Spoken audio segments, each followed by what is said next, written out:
राजनीतिक दल कक्षा 10वीं में 4 अंक का महत्वपूर्ण अध्याय है। इस अध्याय को बहुत आसानी से समझने के लिए हमें वस्तुनिष्ठ प्रश्न और महत्वपूर्ण प्रश्नों का अध्ययन करना होगा। तो हम लेकर आए हैं आपके लिए कुछ वस्तुनिष्ठ प्रश्न और कुछ महत्वपूर्ण प्रश्न। तो देखते हैं वस्तुनिष्ठ प्रश्न में सबसे पहले भारत में कौन सी शासन व्यवस्था है? भारत में कौन सी शासन व्यवस्था है? तो लोकतांत्रिक शासन व्यवस्था है। कौन सी है? लोकतांत्रिक है। यदि वही प्रश्न आए कि भारत में कौन सी शासन व्यवस्था है, तो बहुदलीय शासन व्यवस्था है। यहाँ पर बहुत सारे दल हैं, जैसे कांग्रेस पार्टी, जनता पार्टी, समाजवादी, बहुजन समाज पार्टी, आम आदमी पार्टी, है ना, ये वाला। चलिए दूसरा हम बात करते हैं कि चीन में कौन सी शासन व्यवस्था है? चीन में कौन सी शासन व्यवस्था है? तो वस्तुनिष्ठ में पूछा जा सकता है, तो वह वहां पर है कम्युनिस्ट पार्टी। कौन सी है? Communist party. तीसरा यदि हम बात करते हैं कि चुनाव आयोग द्वारा राजनीतिक दलों की संख्या कितनी है? लगभग 750 से अधिक। कितनी है? 750 से अधिक है। भारतीय जनता पार्टी का निर्माण कब हुआ था? तो हुआ था 1980 को हुआ था। ठीक है। बहुजन समाज पार्टी के संस्थापक कौन थे? वो है काशीराम। कौन थे? काशीराम थे। उन्होंने 1984 में बहुजन समाज पार्टी का गठन किया था। ठीक है। भारतीय कम्युनिस्ट पार्टी का गठन 1925 में हुआ था। राष्ट्रीय कांग्रेस की स्थापना 1885 को हुई थी। ठीक है। 2 या 2 से अधिक दल मिलकर कौन सा गठन बोलते हैं? इसको साझा सरकार बोलते हैं। नई सरकार का निर्माण करते हैं, उसे हम साझा सरकार कहते हैं, गठबंधन सरकार भी कहते हैं। तो ये थे हमारे कौन से वस्तुनिष्ठ प्रश्न।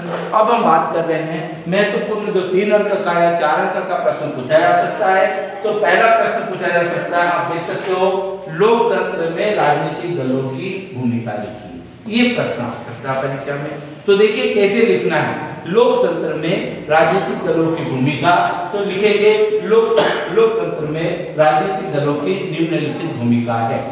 निम्नलिखित भूमिका है। पहली भूमिका चुनाव लड़ना, हेडिंग बनाएंगे चुनाव लड़ना। फिर लिखेंगे कि लोकतंत्र में राजनीतिक दलों की भूमिका है कि चुनाव लड़ती है। कोई भी राजनीतिक दल यदि होता है तो सरकार निर्माण करने के लिए चुनाव लड़ना है। क्लियर है। दूसरा आता है नीति और कानून बनाना। ठीक है। तो राजनीतिक दल क्या करता है? चुनाव जब जीतता है तो वो क्या करता है? राज्य और केंद्र में यदि सरकार बनाता है तो वो क्या करता है? ये कानून बनाना चालू कर देता है, नियम बनाता है। ठीक है। उसके बाद मतदाता के समक्ष होता है। ठीक है। जब कोई राजनीतिक दल जीतता है तो हमेशा अपने कार्यों के बखान के लिए क्या करता है? वह मतदाता के समक्ष होता है, कई प्रकार के उद्घाटन करता है, कई प्रकार के समारोह में उपस्थित होता है। ठीक है। और उसके बाद सरकार का निर्माण करना।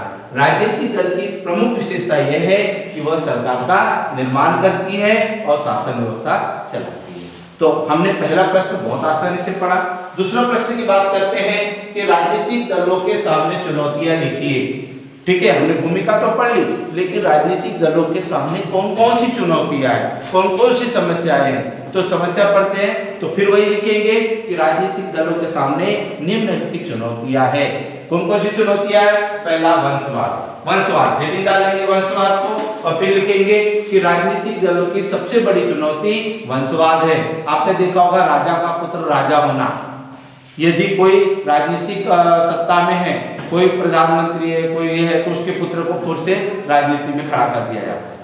ठीक है। तो वंशवाद हमारे लोकतंत्र में, राजनीति में सबसे बड़ी समस्या है। क्लियर। दूसरी बात करते हैं धनबल। धनबल, जिसके पास पैसे होते हैं, वो चाहे मूर्ख व्यक्ति भी क्यों ना हो, वह धनबल के कारण लोकतंत्र में पैसा वोट खरीद लेता है, इम्प्रेस कर लेता है। जो योग्य व्यक्ति होता है वो ये नहीं करता। तो धनबल हमारे राजनीतिक दल में सबसे बड़ी चुनौती है। उसके बाद हम बात करते हैं कि क्या मध्य विकल्प, जो विकल्पता होती है, देखना आपने मतलब पैसे के कारण विधायकों को, सांसदों को हम खरीद लेते हैं, वोट खरीद लेते हैं और सरकार गलत तरीके से गिरा देते हैं। तो यहाँ पर मध्यस्थता, विकल्प और मध्यस्थता क्या होती है?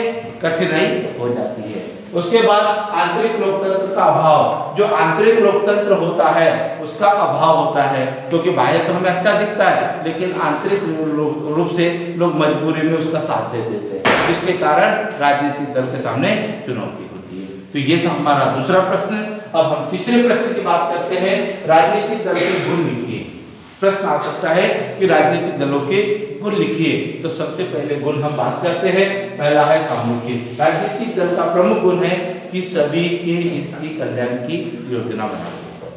दूसरा, ठीक है, लोक कल्याण।